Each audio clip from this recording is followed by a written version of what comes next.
दोस्तों, हमारी सीरीज चल रही है जिम कॉर्बेट की book man eaters of Kumaon का हिंदी ट्रांसलेशन, जो कि किया है कानन झिंगन जी ने।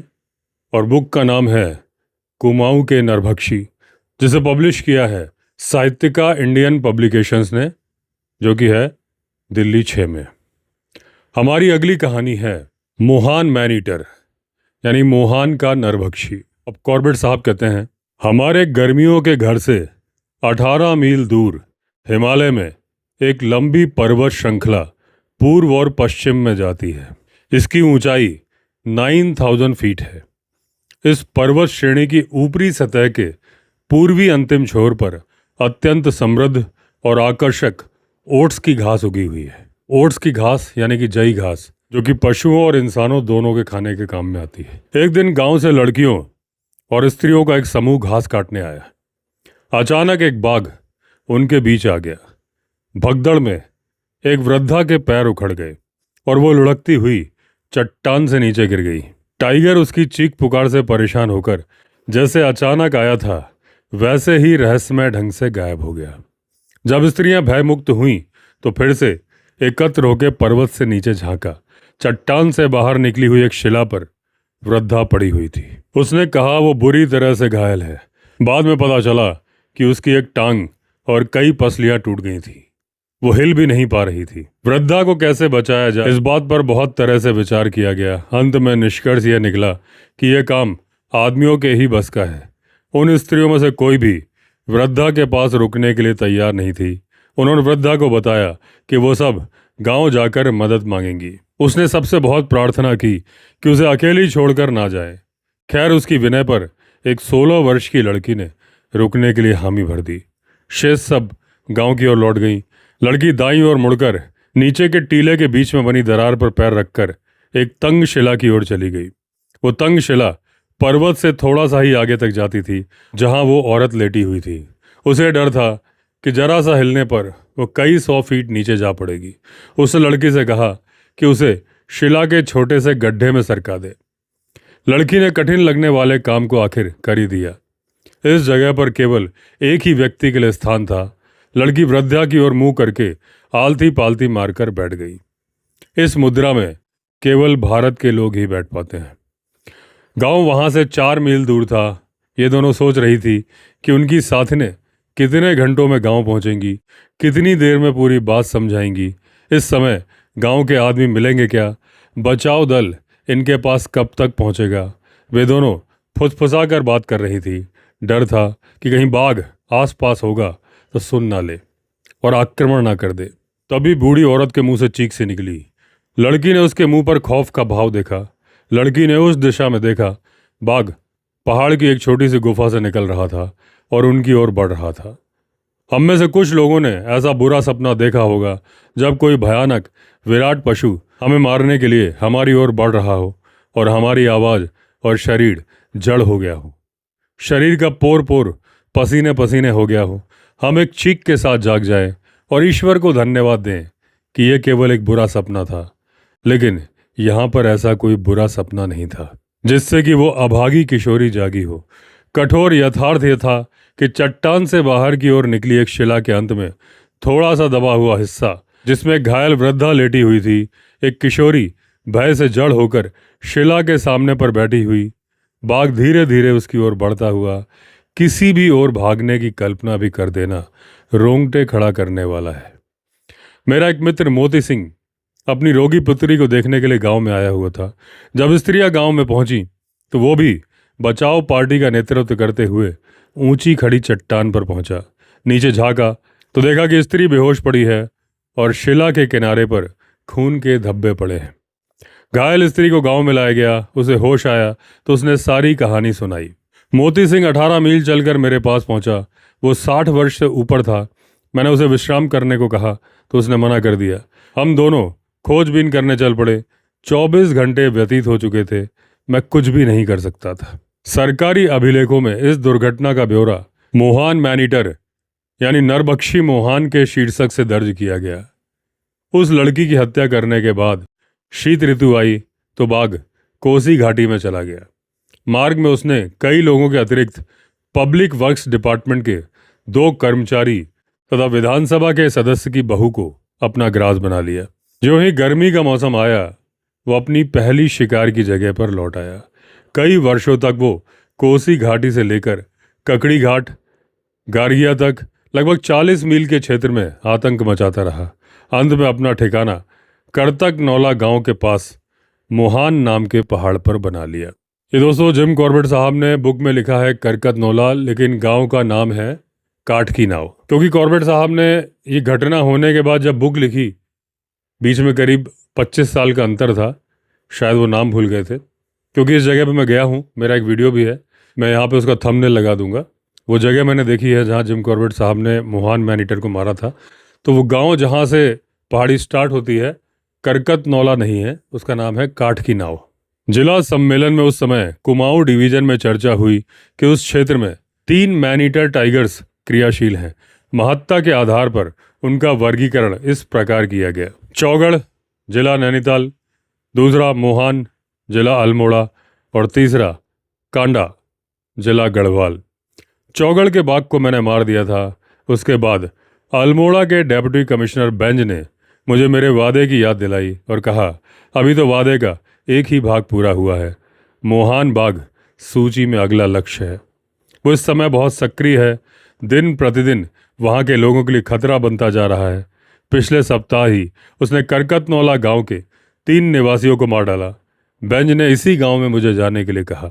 जब मैं चौगढ़ टाइगर्स को मारने में बिजी था, तब बेंज ने कुछ शिकारियों को करकत नौला भेजा था, परंतु वो टाइगर को खोज नहीं पाए और वो रानी खेत में अपने डिपो में लौट गए।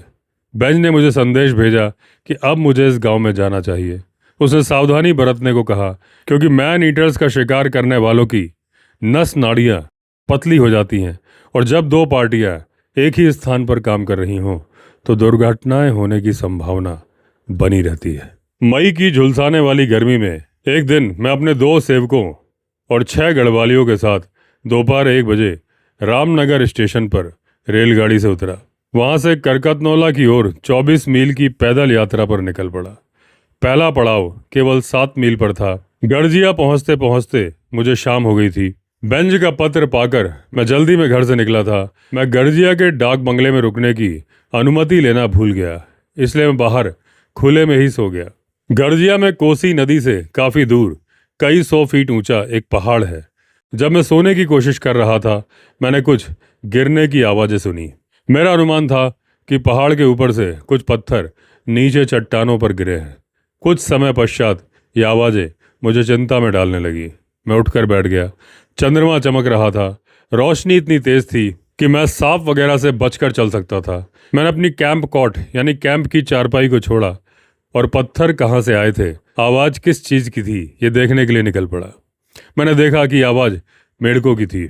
सुना तो था मैंने कि दुनिया के भिन्न भिन्न भागों में भूमि, जल और पेड़ों पर रहने वाले मेढक अजीब तरह की आवाज़ें निकालते हैं, परंतु गढ़जिया के मेढक मई के महीने में ऐसी आवाज़ें निकालते हैं, ये कभी नहीं सुना था। दूसरे दिन हम सुबह 12 मील चलकर मोहान गांव पहुंचे। तब तक काफ़ी गर्मी हो गई थी। मेरे साथ आए लोग अपना खाना बनाने में रम गए और मेरे सेवक मेरा नाश्ता तैयार करने में। बंगले का चौकीदार, 2 जंगल के गार्ड और मोहान बाजार के बहुत सारे लोग नरबख्शी की कहानियां सुनाकर मेरा मनोरंजन करते रहे।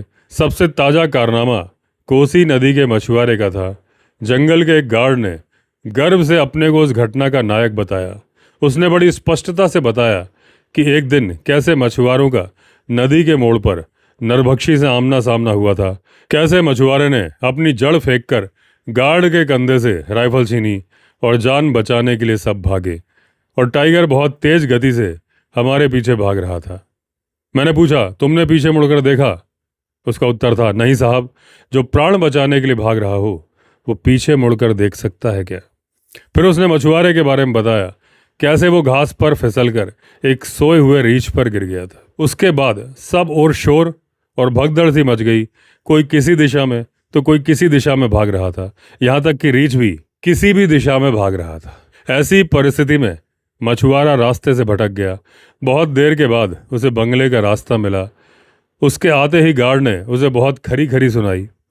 उसने डांटते हुए कहा, तुम कैसे मेरी राइफल छीन कर ले गए और मुझे खाली हाथ एक मैन ईटर और गुस्से से भरे हुए रीछ से निपटने के लिए अकेला छोड़ दिया बिना हथियार के। उसके बाद मछुआरा दूसरे दिन मोहान गांव से चला गया।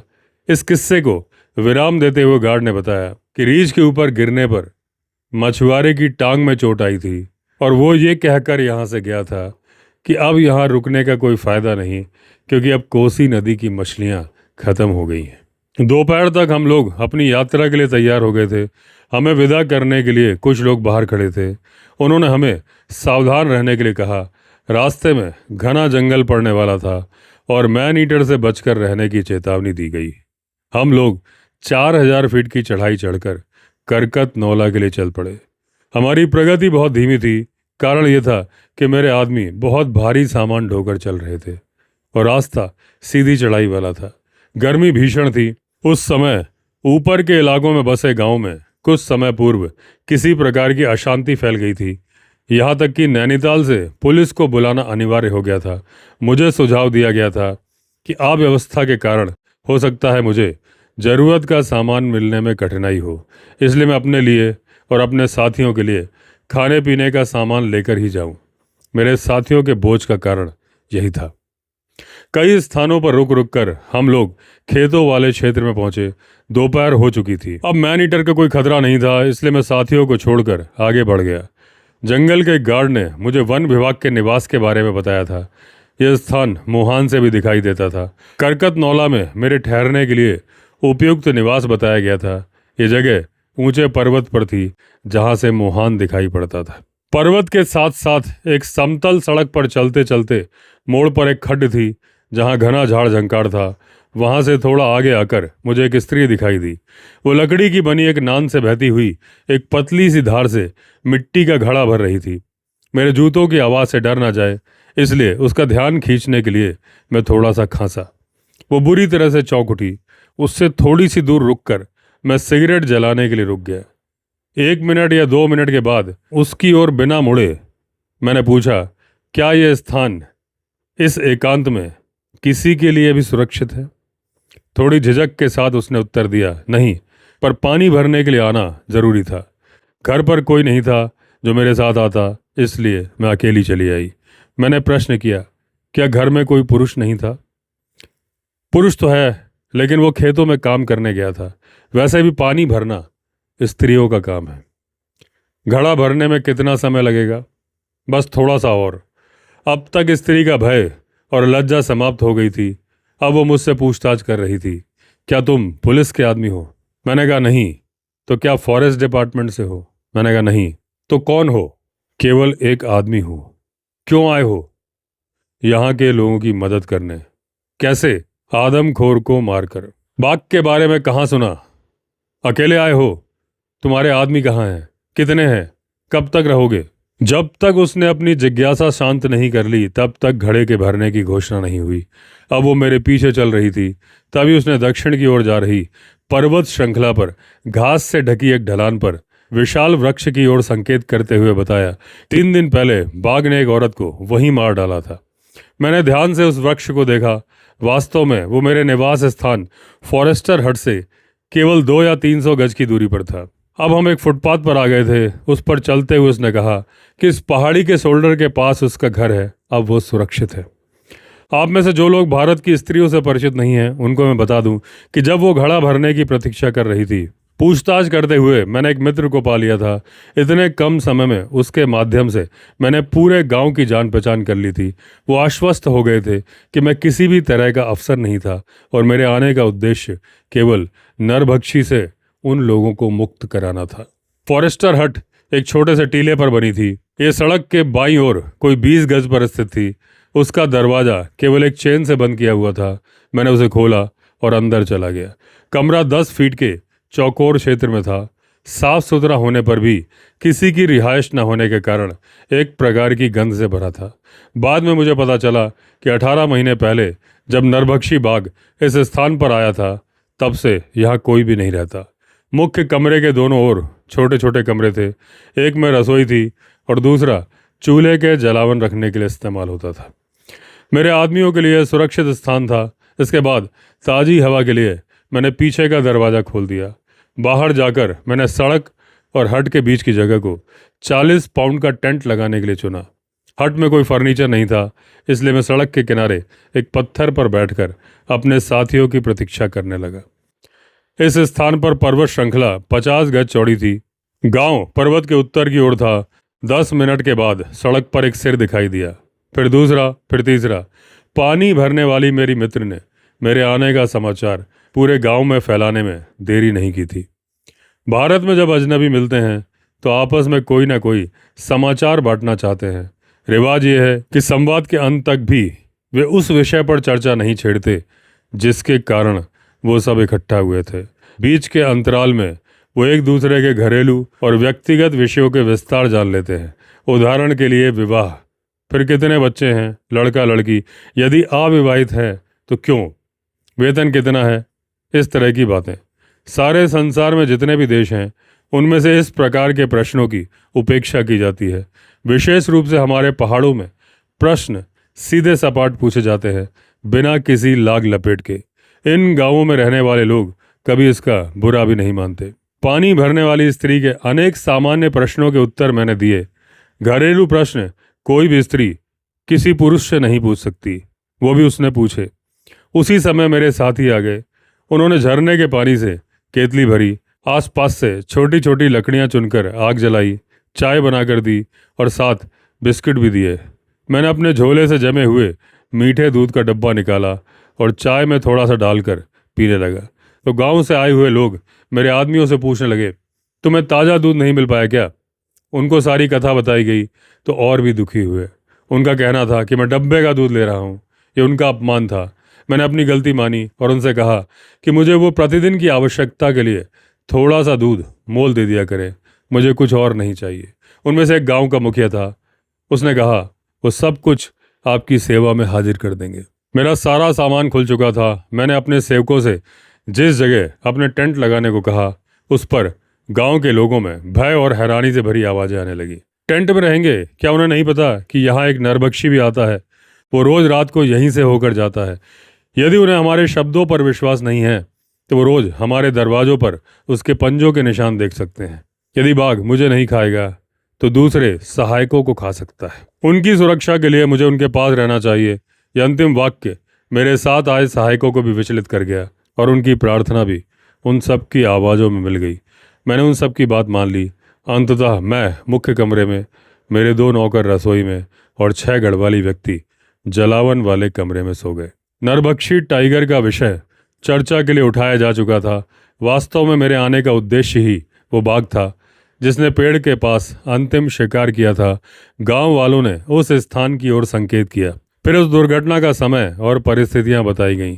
बाघ रोज रात को जिस सड़क से आता था मुझे बताया गया कि वो पूर्व में बेताल घाट की ओर जाती है, उसकी एक शाखा मुहान की ओर। पश्चिम दिशा में जाने पर रामगंगा नदी पर चकनाकल मिलता है। करतक नौला और चकनाकल के बीच का भाग बहुत खतरनाक माना जाता है। जब से यहाँ पर बाघ देखा गया तब से उस रास्ते पर कोई जाता नहीं था। बाद में मुझे ये भी लगा कि खेतों के बाद सड़क घने जंगल और कांटेदार झाड़ियों में प्रवेश कर जाती है और ये रास्ता सीधा नदी की ओर जाता है। करतक नौला गांव की मुख्य खेती का क्षेत्र पहाड़ के उत्तर में है। इसके बाद वहाँ छोटे छोटे पहाड़ हैं, बीच बीच में गहरी खड्ड हैं। इन पहाड़ियों में से लगभग 1000 गज पर फॉरेस्टर हट है। वहीं एक अनानास का पेड़ है। 10 दिन पहले बाघ ने एक स्त्री को मारकर आधा खा लिया, शेष वहीं छोड़ दिया। फॉरेस्टर हट में ठहरे हुए 3 शिकारियों ने 3 पेड़ों पर अलग अलग मचाने बना ली थी। वो पेड़ पर चढ़ नहीं पाए। सूर्यास्त होने पर जब चंद्रमा दिखाई दिया तो सबने मचानों पर अपने स्थान ले लिए। चांद के अस्त होते ही गांव वालों ने गोलियां चलने की आवाज़ें सुनी। नौकरों से कारण पूछा तो उनका उत्तर था कि उन्होंने कुछ भी नहीं देखा। इसके बाद 2 गायों की हत्या हुई। ये सारे प्रयास नरभक्षी को मार नहीं पाए। गांव वालों ने मुझे बाघ के बारे में एक मजेदार सूचना दी। उन्होंने बताया कि बाघ के आने का आभास उन्हें एक धीमी कराहने की आवाज़ से हो जाता है। यह आवाज़ कभी कभी लगातार, कभी कभी रुक कर आती थी। इस जानकारी से मैंने निष्कर्ष निकाला कि वो किसी घाव से पीड़ित है।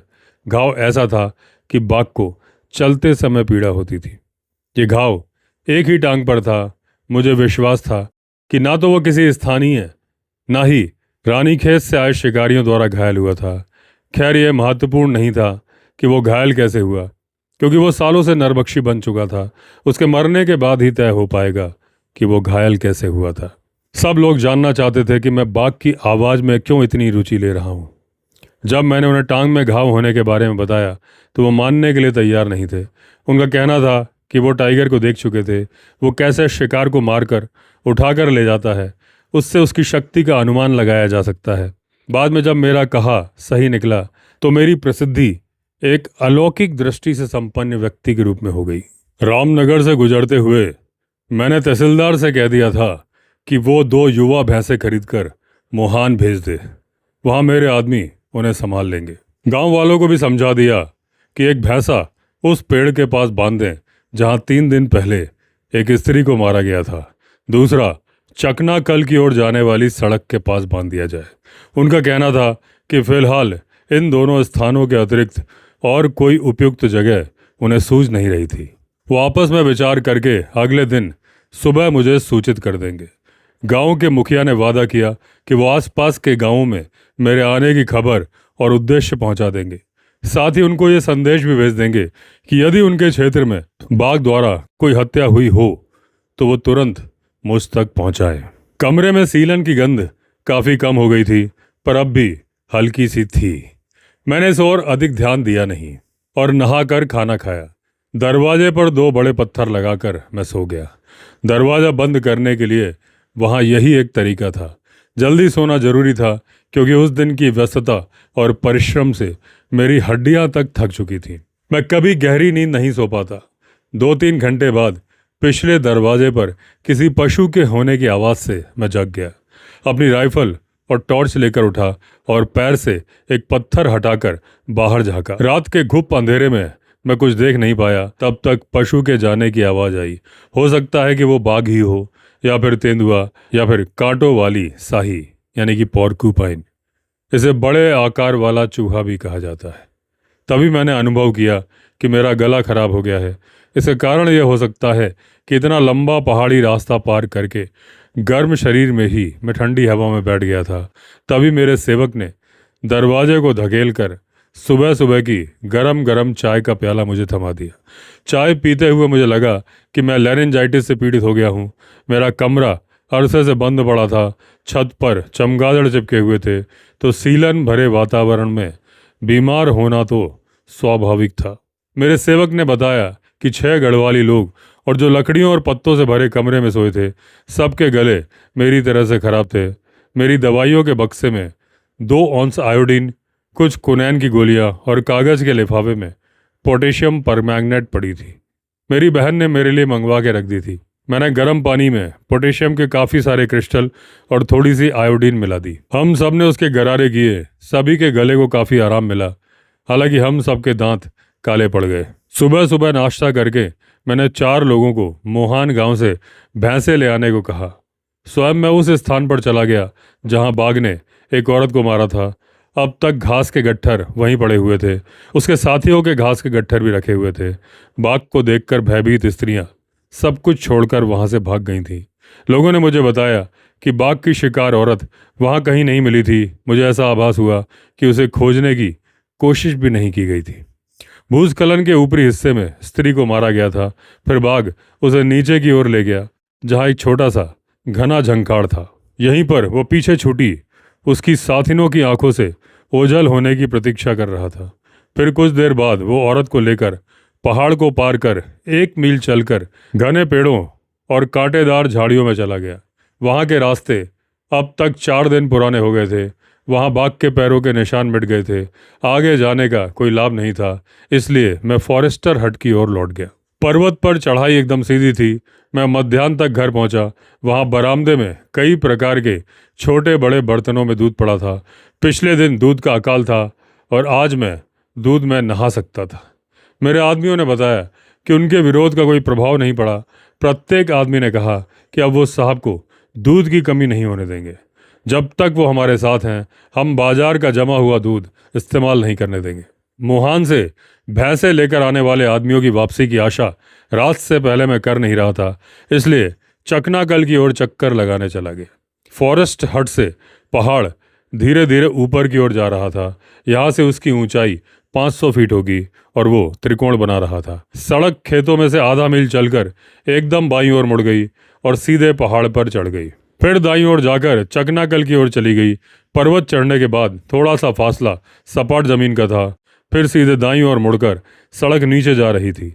बीच बीच में कैची मोड़ों ने रास्ता सहज भी कर दिया था। मेरे पास पूरी दोपहर का समय था। मैंने 3 मील तक सड़क का बहुत ध्यान से निरीक्षण किया।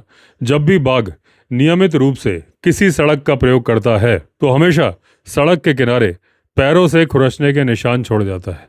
बिल्ली जाति के सभी जानवर इस प्रकार के चिन्ह छोड़ते हैं। किसी भी शिकारी के लिए ये बड़े ही रुचिकर होते हैं, क्योंकि इससे उसका पशुओं के बारे में ज्ञान बढ़ता है। जैसे कि वो पशु मादा है या नर, वो किस दिशा में जा रहा था, उसको गए हुए कितना समय बीत चुका है, उसके ठिकाने की दिशा और फासला कितना है, उसके शिकार का स्वभाव और अंतिम रूप से क्या उसका शिकार कोई मनुष्य था और क्या उसका पेट भरा हुआ था। अनजाने प्रदेश में नरभक्षी के शिकारी के लिए ये जानकारी सुगमता से प्राप्त थी। बाघ अपने पैरों के निशान सड़क पर छोड़ते हैं तो उनसे भी एक प्रकार का निष्कर्ष निकाला जाता है। उदाहरण के लिए दिशा और गति, लिंग और आयु, उसके चारों अंग स्वस्थ हैं और यदि नहीं तो कौन सा अंग घायल अथवा अस्वस्थ है। जिस सड़क पर मैं था वो काफ़ी समय से प्रयोग में नहीं आ रही थी, इसलिए वहाँ पर छोटी छोटी सख्त घास उगी हुई थी। 1-2 स्थानों पर हल्की सीलन से भरी जमीन के अतिरिक्त वो सड़क पैरों के निशान देखने के लिए एक अच्छा माध्यम नहीं था। यहाँ से सड़क पहाड़ पर आ गई थी। इसके ठीक नीचे एक हरे पानी वाला ठहरा हुआ तालाब था जिसमें सांभर पानी पीने आते थे। जहाँ से सड़क खेती वाले इलाके को छोड़कर बाईं ओर मुड़ती थी, वहाँ मुझे खुरचने के निशान दिखाई दिए। वो 3 दिन पुराने थे। 200 गज आगे जाकर सड़क चट्टान पर जा रही थी। ये चट्टान 10 फीट ऊंची थी। उसके शिखर पर 2-3 फीट चौड़ी सपाट जमीन थी। वो गांव की ओर से आते हुए सड़क से दिखती थी। पहाड़ पर मुझे खुरचे हुए चिन्ह दिखे, परंतु कोई पैरों के निशान नहीं मिले जब तक कि मैं कैची मोड़ पर नहीं पहुंचा। वहीं मोड़ पर बाघ के पैरों के निशान थे। वहीं से उसने नर्म जमीन पर छलांग लगाई थी। निशान 1 दिन पहले के थे। बाघ नर था और बूढ़ा तथा बड़े आकार का था। जब भी कोई व्यक्ति किसी ऐसे क्षेत्र में जाता है जहां नरभक्षी क्रियाशील होता है तो प्रगति धीमी पड़ जाती है। व्यक्ति के मार्ग में कोई बाधा, चाहे वो वृक्ष हो, झाड़ी हो, ऊंची नीची जमीन हो, कुछ भी हो जो मृत्यु को छुपा सकती हो, तो बेहद चेतन रहना पड़ता है। इसके साथ ही यदि हवा ना चल रही हो और उस दिन हवा एकदम स्थिर थी तो निरंतर सचेत रहना पड़ता है, विशेष रूप से पीछे और आसपास। वो मई का महीना था। 4000 से 5000 फीट पर ऑर्किड के फूलों की संपदा और सौंदर्य अपने चरम पर था। मैंने इतनी भिन्नता वाले फूल एक साथ पहले कभी नहीं देखे थे। प्रत्येक छोटा बड़ा पेड़ अपना श्रृंगार किए हुए था। ध्यान बटने के पूरे अवसर थे। यहीं पर सबसे पहले एक पक्षी मैंने देखा था जिसे बाद में बॉम्बे नेचुरल सोसाइटी के एक अधिकारी ने मुझे बताया कि वो माउंटेन कैग मार्टिन है, जिसकी यूनिफॉर्म राख के रंग की होती है और उसकी छाती पर गुलाबी रंग का पुट होता है। वो रोजी पोस्टर से थोड़ा छोटा होता है। इन पक्षियों के छोटे बच्चे साथ में रहते हैं। वे किसी ऊंचे पेड़ की सूखी टहनी पर एक पंक्ति में बैठे मिलते हैं। इनके माता पिता लगातार 200 या 300 गज उड़कर कीड़े पकड़ कर लाते हैं। उनके उड़ने की गति आश्चर्यजनक होती है। मुझे पूरा विश्वास है कि उत्तर भारत में उड़ने वाले पक्षी, जिनमें शीत ऋतु के अतिथि तिब्बती अबाबील भी शामिल है, जिनके आसपास ये मार्टिन गोल गोल घूमती ना हो। एक और बात इन पक्षियों के बारे में बड़ी मज़ेदार है, वो है इनकी दृष्टि। कभी कभी वो सीधी पंक्ति में कई सौ गज उड़ते हैं और फिर मुड़कर वापस आ जाते हैं। जिस तीव्र गति से वो उड़ते हैं फिर वापस आते हैं, उससे कीड़ों को पकड़ना संभव नहीं। फिर भी हर बार उनके मुंह में एक कीड़ा होता है जिसे वो अपने बच्चे के खुले हुए मुंह में धकेल देते हैं। मुझे लगता है कि वो इतनी ऊंचाई से कीड़े देख सकते हैं कि कोई मनुष्य नहीं देख सकता, दूरबीन से भी नहीं। अपनी गर्दन को बचाते हुए, पगडंडियों पर नजर रखते हुए, प्रकृति के सौंदर्य का आनंद उठाते हुए, जंगली आवाजों को सुनते हुए मैं चला जा रहा था। पहाड़ की ढलान पर एक सांबर मुहान की ओर से भागता हुआ जंगल के दूसरे पशुओं, काकड़, लंगूर वगैरह को चेता रहा था कि तेंदुआ उस क्षेत्र में उपस्थित है। समय तेजी से बीत रहा था। मैंने देखा मैं ढलते हुए सूरज के सामने आगे को निकली हुई चट्टान पर हूँ। ये इलाका सबसे अधिक खतरनाक है। चट्टान के ऊपर घास पर बाघ लेटा हुआ था। सड़क पर आता जाता कोई भी जीव उसकी दया पर निर्भर था। वो स्थान हमेशा याद रहेगा। मैं फॉरेस्टर हट पर पहुंचा तो भैंसे आ चुके थे, परंतु शाम हो चुकी थी और उनका किसी भी प्रकार से उपयोग नहीं कर सकते थे। मेरे सेवकों ने सारा दिन हट में आग जलाकर रखी थी। वहां मीठी और साफ हवा थी, फिर भी मैं उस बंद कमरे में दोबारा सोने का खतरा मोल नहीं ले सकता था। मैंने अपने सहायकों को निर्देश दिया कि वो कांटेदार झाड़ियों के 2 टुकड़े करके दरवाजे पर मजबूती से लगा दें। उस रात पिछले द्वार पर कोई गतिविधि नहीं हुई। अच्छी नींद सोने के बाद मैं प्रातः जागा तो मेरा गला काफ़ी ठीक था। सुबह का बहुत सारा समय मैंने गांव वालों से नरभक्षियों की कहानियां सुनने में बिताया। कितनी बार उसे मारने के असफल प्रयास किए गए। दोपहर का खाना खाने के बाद मैंने एक भैंसे को छोटी पहाड़ी के पास बांधा जहां से बाघ उस स्त्री को उठाकर ले गया था। दूसरे को कैंची मोड़ के पास बांधा जहां मैंने बाघ के पैरों के निशान देखे थे। अगले दिन सवेरे दोनों भैंसे आराम से सोए हुए थे। पिछले दिन मैंने उनके लिए ढेरों घास मंगवाई थी और उनका पेट भरा हुआ था। मैंने दोनों पशुओं के गले में घंटियां बांधी थीं, पर उनकी किसी भी प्रकार की ध्वनि न आने पर मुझे निराशा हुई। उस शाम मैंने कैंची मोड़ से भैंसे को खोलकर पहाड़ तक आई हुई सड़क के पास तालाब के किनारे बांध दिया। सामान्य रूप से बाघ को शूट करने के लिए 2 विधियों का प्रयोग किया जाता है। बैठने का स्थान निश्चित करना, आसपास की कटीली झाड़ियों को काटना। दोनों ही तरीकों में प्रलोभन के रूप में भैंसे का प्रयोग किया जाता है। शाम को भैंसे को एक मजबूत रस्से से बांध दिया जाता है। वो उस रस्से को खोल नहीं पाता, परंतु बाघ तोड़ सकता है। उसे मचान के पास बांधा जा सकता है। उसके बाद मचान के आसपास यदि झाड़ियों से ढकी कोई ऐसी जगह हो जिसमें बाघ अपने शिकार के साथ छिप सके, उस स्थान को साफ करना बहुत ज़रूरी होता है। इस समय इनमें से कोई भी उपाय लागू नहीं हो रहा था। मेरा गला काफ़ी ठीक होने पर भी अभी दुख रहा था। मैं अधिक देर तक बिना खांसे रह नहीं सकता था। आसपास का क्षेत्र घने जंगल से युक्त था।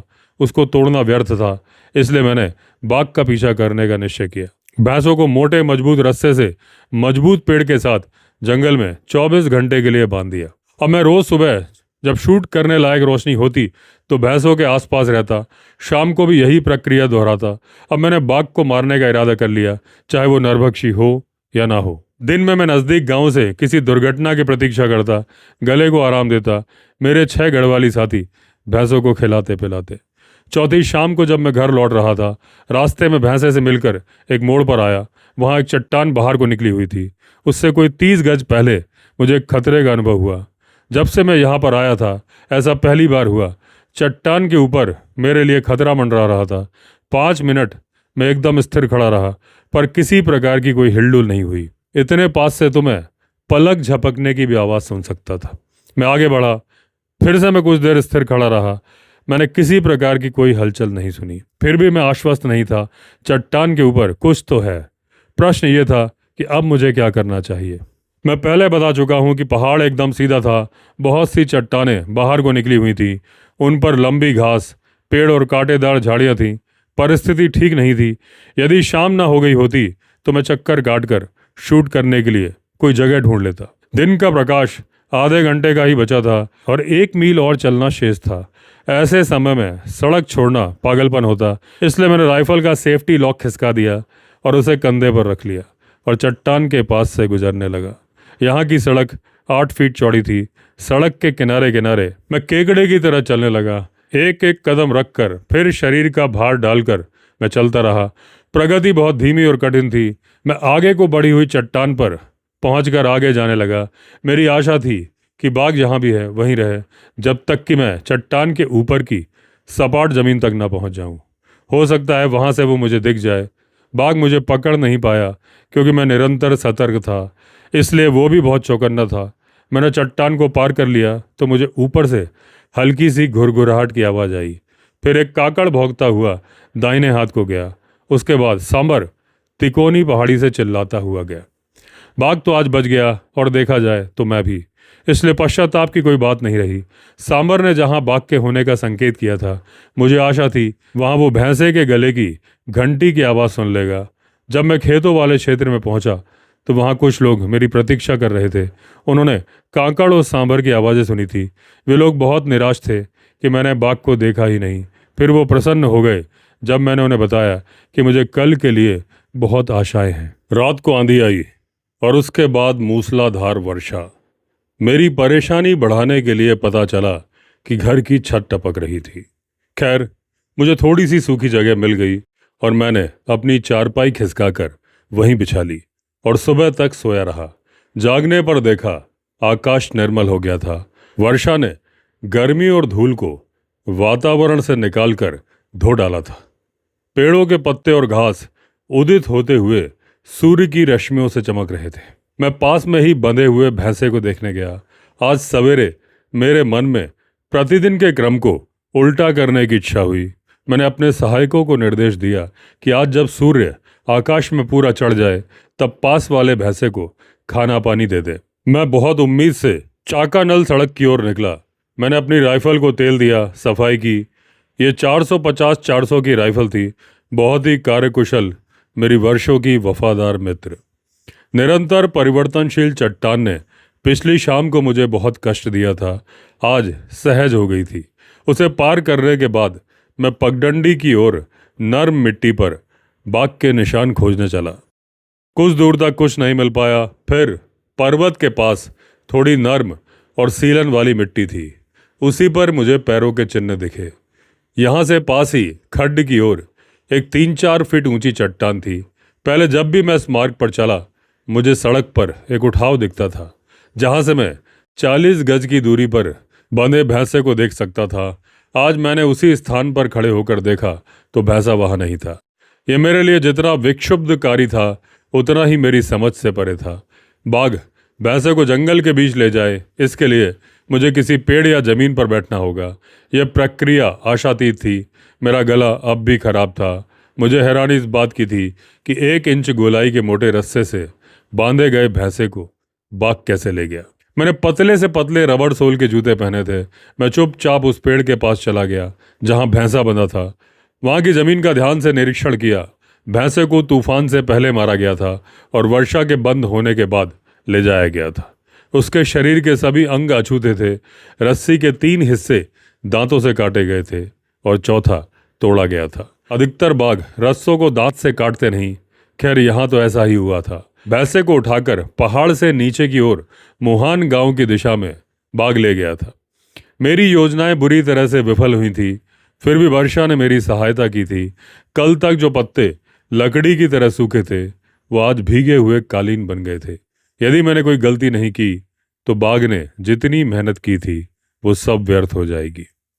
जंगल में प्रवेश करते समय यदि गोली चलाना जरूरी हो जाए तो मैं राइफल को खाली ले जाना उचित नहीं मानता। जब तक राइफल में कारतूस ना भरे हों मैं निश्चित नहीं हो पाता। यदि पास में पूरे हथियार ना हो तो मैं इस लापरवाही के लिए कोई बहाना नहीं चला सकता। इसलिए जब मैं ऊपर से झुकी हुई चट्टान के पास पहुंचा तो मैंने फिर से राइफल को खोलकर कारतूस निकाल कर देखे। बदरंग हुए कारतूस को बदला। सेफ्टी कैच को कई बार ऊपर नीचे खिसकाकर उसकी रवानगी देखी। मैंने कभी भी दोषयुक्त हथियार अपने पास नहीं रखे।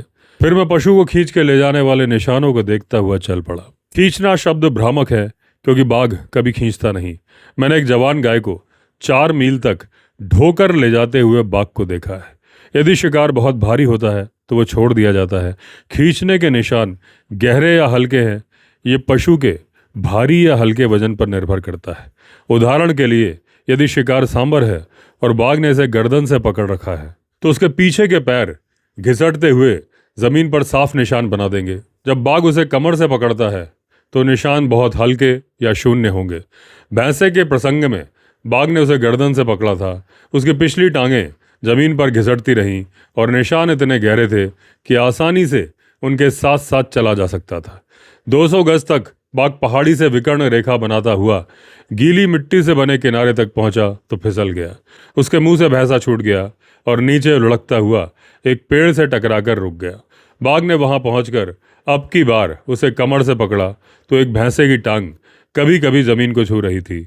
अब केवल एक हल्का सा निशान पड़ रहा था। फिर भी पहाड़ पर उगे पौधों के कारण निशान को पहचान कर आगे बढ़ना कठिन नहीं था। ऊपर से गिरने के कारण बाघ का दिशा ज्ञान धूमिल हो गया था।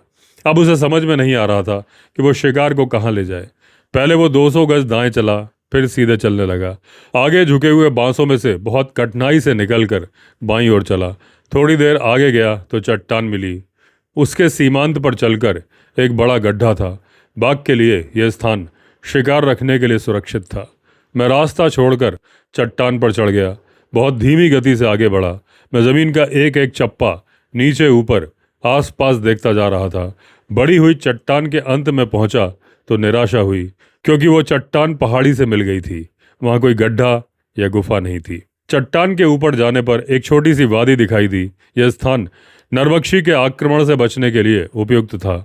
मैं वहाँ बैठ गया। बैठते बैठते झाड़ियों में से एक लाल और सफ़ेद वस्तु पर मेरी दृष्टि पड़ी। घने जंगल में जब कोई नरभक्षी की खोज में निकला हो तो हर लाल और सफ़ेद चीज़ बाघ दिखाई देता है। यहाँ तो मुझे न केवल उसका लाल रंग दिखाई दिया, उसकी पीठ पर सफ़ेद रेखाएं भी दिखने लगी। एक लंबे मिनट के लिए मैं इस वस्तु को ध्यान से देखता रहा। अचानक वस्तुएं स्पष्ट आकार लेने लगी। वास्तव में वो बाघ नहीं था, उसके द्वारा मारा गया भैंसा था। लाल वस्तु पशु का रक्त था जिसे बाघ ने अभी अभी खाया था। सफ़ेद रंग उसकी पसलियाँ थी जिस पर से चमड़ी हटाई गई थी। शुक्र है मैंने उस लंबे अंतराल में गोली नहीं चलाई। इसी प्रकार की परिस्थिति में मेरे एक मित्र ने 2 गोलियां चला दी थी, जो शिकार को लग गई और मित्र के हाथों से एक सुंदर बाघ निकल गया। साथ साथ एक हादसा होते होते बच गया, क्योंकि मित्र ने अपने 2 आदमियों को शिकार लाने के लिए भेजा था। वो मृत पशु के साथ ही खड़े थे। भाग्य से उसका निशाना अच्छा था। जब बाघ की शांति को किसी भी प्रकार से किसी ने भी भंग ना किया हो तो वो खुले में ही अपने शिकार को छोड़ देता है, फिर कहीं पास ही जाकर लेट जाता है ताकि गिद्ध वगैरह उसके भोजन को ना खा ले। मैंने बाघ को नहीं देखा तो इसका मतलब ये नहीं कि वो कहीं आसपास नहीं है। बाघ मक्खियों से परेशान होकर अधिक समय तक एक स्थान पर नहीं टिकता, इसलिए मैं जहाँ बैठा था वहीं बैठा रहा और किसी प्रकार की हिलने डुलने की प्रक्रिया की प्रतीक्षा करता रहा। इस निर्णय के साथ ही मेरे गले में खराश शुरू हो गई। मेरा गला अभी पूरी तरह से ठीक नहीं हुआ था। गले में खराश बढ़ती जा रही थी। अब खांसी रोकना कठिन हो गया था। साधारणतया खांसी रोकने के लिए सांस रोककर कुछ निगलने जैसी क्रिया की जाती है, परंतु कुछ भी उपाय कारगर नहीं हो रहा था। परेशान होकर मैंने लंगूर की आवाज़ बनाकर बोलना शुरू कर दिया ताकि खराश शांत हो जाए। इस चेतावनी भरी बुलावट का मैं वर्णन करूं तो इस प्रकार होगा। खोक की आवाज़ जो लंगूर निकालता है, थोड़े अंतराल के बाद दोहरा दोहरा कर अंत में खोकोर कोर्टन की ध्वनि को लंबा करना। सभी लंगूर बाघ को देखकर ऐसे नहीं पुकारते, परंतु हमारे पहाड़ों में लंगूर इसी प्रकार जंगल के निवासी जीवों की चेतावनी देते हैं। बाघ इस प्रकार की ध्वनियों को प्रतिदिन सुनते हैं, इसलिए मैंने लंगूर की आवाज़ें निकाली ताकि बाघ सुनकर भी ध्यान न दे।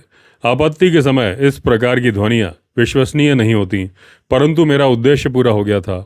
मेरा गला साफ हो गया था। आधे घंटे तक मैं चट्टान पर बैठा रहा था। मैं किसी प्रकार की गतिविधि और जंगल के लोगों की ओर से किसी समाचार की प्रतीक्षा कर रहा था।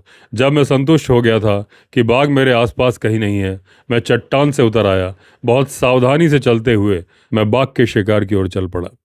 पूर्ण रूप से विकसित बाघ कितना मांस खा सकता है, इसके बारे में मैं आपको ठीक ठीक नहीं बता सकता, फिर भी आपको अनुमान तो हो ही जाएगा। वो एक सांबर को 2 दिन में, भैंसे को 3 दिन में खा लेता है और बचे हुए मांस को कलेवे के रूप में चौथे दिन के लिए रख लेता है।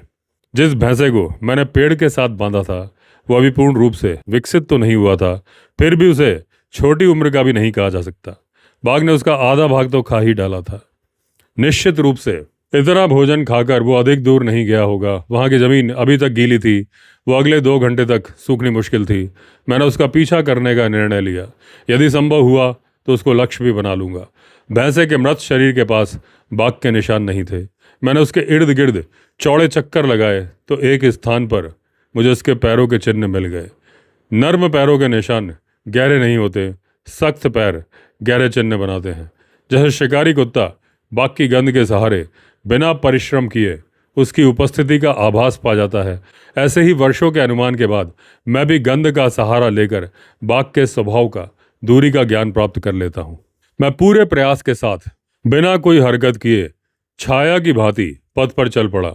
मुझे लग रहा था कि बाधा बहुत पास ही है। जब मैं 100 गज आगे गया तो 20 फीट की चौकोर सपाट जमीन थी। उस पर कोमल और छोटी घास उगी हुई थी। इन घास की जड़ों से सुगंध आती थी। बाघ इसी पर लेट गया था। उसके शरीर के आकार के दबाव से स्पष्ट रूपरेखा बनी हुई थी। जब उस रूपरेखा को देखकर मैं उसके आकार से बाघ के शरीर की नाप का अनुमान लगा रहा था तो मैंने वहां की दबी हुई घास को सीधे होते हुए देखा। इसका मतलब यह था कि बाघ को गए हुए 1 मिनट ही हुआ होगा। आपको वहां के नक्शे का कुछ तो अंदाजा हो जाएगा जब मैं ये बताऊंगा कि बाघ अपने शिकार को उत्तर की ओर ले गया था, फिर उसे वहीं छोड़कर पश्चिम की ओर गया था। जिस चट्टान पर मैं बैठा था और अब मैं जहां खड़ा हूं वहां एक त्रिकोण बन रहा था। एक और वो 40 गज था और दूसरी दोनों ओर 100 गज लंबा रहा होगा। मेरा पहला विचार था कि बाघ ने मुझे देख लिया होगा और अब वो वहां से चला गया होगा। मुझे जल्दी ही पता चल गया कि मैं गलत सोच रहा था। इस स्थान से ऊपर कुछ भी दिखाई नहीं देता था, परंतु फिर भी आरामदायक घास के बिस्तर को छोड़कर क्यों चला गया, इसका कारण मुझे जल्दी समझ में आ गया। 9 बज रहे थे, सूर्य की किरणें तीखी हो रही थी, मेरी पीठ पर भी गर्मी से चुभन होने लगी थी। स्पष्ट है, बाघ मेरे पहुंचने से पहले नई छायादार जगह ढूंढने चला गया। यदि मेरा अनुमान ठीक हुआ तो वो टूटे वृक्ष के एक भाग में लेटा होगा जहां धूप से गर्म हवा से बचाव हो गया होगा। अब वो कहाँ गया होगा ये जानने के लिए मुझे पेड़ के पास जाकर देखना होगा। मुझे बहुत वर्ष पूर्व पंच पत्रिका में छपी एक खिलाड़ी की फोटो याद आ गई। इस चित्र में एक शिकारी पहाड़ के ऊपर की ओर देख रहा था तो एक घुर्राते हुए शेर की आंखों से सामना हुआ। ये शेर अफ्रीका का विशाल शेर था। चित्र के नीचे लिखा था, जब आप शेर को खोजते हुए जाएंगे तो पहले सोच लीजिए कि आप उसको देखना चाहते हैं। मेरे उस खिलाड़ी के प्रसंग में अंतर यह था कि अफ्रीका का मेरा मित्र शेर को नीचे से ऊपर देख रहा था और मैं नीचे देखूंगा। मैं अपने पैरों को धीरे धीरे आगे की ओर सरकाकर इंच इंच खिसका रहा था तो मैंने काले और पीले रंग की 3 इंच लंबी एक वस्तु देखी जो चट्टान के किनारे पर थी। 1 मिनट के लंबे समय तक मैं स्थिर खड़ा रहा। मुझे विश्वास था कि वो बाघ की पूंछ का आखिरी हिस्सा था। वो मुझसे 20 फीट की दूरी पर था। मैंने अनुमान लगाया कि पूंछ उधर थी, उसका सिर मेरी ओर था। मुझे और पास जाना चाहिए ताकि मैं उसका पूरा शरीर देख सकूं और अपाहिज करने वाली गोली दागूं, यदि मैं उस स्थान से अपने पैरों पर चलकर जा सकूं। अब मुझे अफसोस हो रहा था कि दोनाली राइफल को रखने की अपनी आदत को ठीक क्यों नहीं किया। 450-400 राइफल का सुरक्षा कैच जब आगे पीछे करो तो एक तीखी आवाज़ आती है। ये ध्वनि तो इस समय घातक होगी। वो या तो बाघ को मेरे ऊपर छलांग लगवाएगी और मैं सीधी पहाड़ी से नीचे लुढ़क जाऊंगा और इसको शूट करने की संभावना तो होगी नहीं। मैं एक एक इंच फिर से बाहों के बल खिसकता रहा। अब तो मुझे सारी पूंछ और पीछे का हिस्सा दिखाई देने लगा। मुझे इस खुशी से चिल्लाना चाहिए था क्योंकि मुझे पता चला कि बाघ ना तो बैठा था ना ही छलांग लगाने की मुद्रा में था। वो लेटा हुआ था। वहाँ उसके शरीर को समाने लायक 2 फीट चौड़ी चट्टान थी। उसने अपनी टांगें शाहबलूत की ऊंची शाखाओं पर टिकाई हुई थीं। 1 फुट आगे बढ़ा तो मुझे उसका कंधा फिर उसका पेट दिखाई दिया। आती जाती सांस से उसका पेट ऊपर नीचे हो रहा था। उसका सिर घास से ढकी जमीन पर था जो गिरे हुए पेड़ से 3-4 फीट आगे था। आंखें कसकर बंद थी। उसकी नाक आकाश की ओर थी। उसके सिर को निशाना बनाते हुए मैंने सेफ्टी कैच को ऊपर खिसकाया और घोड़ा दबा दिया। गोली इतने कम फासले से जाकर उसके माथे पर लगी। हैरानी की बात यह थी कि उसके शरीर में एक कंपन तक नहीं हुई। उसकी पूंछ उसी प्रकार सीधी रही, टांगें वृक्ष की शाखा पर वैसे ही टिकी, नाक अब तक आकाश की ओर थी। मैंने दूसरी गोली अनावश्यक रूप से चला दी पर उसका शरीर यथावत रहा। केवल एक परिवर्तन दिखा कि उसकी छाती का सांस के साथ ऊपर नीचे होना बंद हो गया था और माथे पर बने 2 छेदों से रक्त की पतली धाराएं बह रही थी। दूसरों के बारे में मैं नहीं जानता, परंतु बाघ के इतने पास होने पर मेरी सांस आनी बंद हो गई थी। हो सकता है इसका कारण भय हो या फिर उत्तेजना अथवा थोड़े से आराम की आवश्यकता। मैं गिरे हुए पेड़ पर बैठ गया। जब से गला खराब हुआ तब से मैंने एक भी सिगरेट नहीं पी थी, तो मैंने एक सिगरेट जला ही ली और अपने विचारों को विचरने की छूट दे दी। कोई भी काम पूरा कर लेने पर संतोष होता है। ये काम भी अपवाद नहीं था। वहाँ पर मेरी उपस्थिति का कारण नरभक्षी को नष्ट करना था। जब से मैंने सड़क छोड़ी तब से लेकर घोड़ा दबाने तक के बीच लंगूर की आवाज़ निकालने, बाघ को ढूंढने के सभी काम बाधा रहित पूरे होते गए। ये संतुष्टि का विषय था।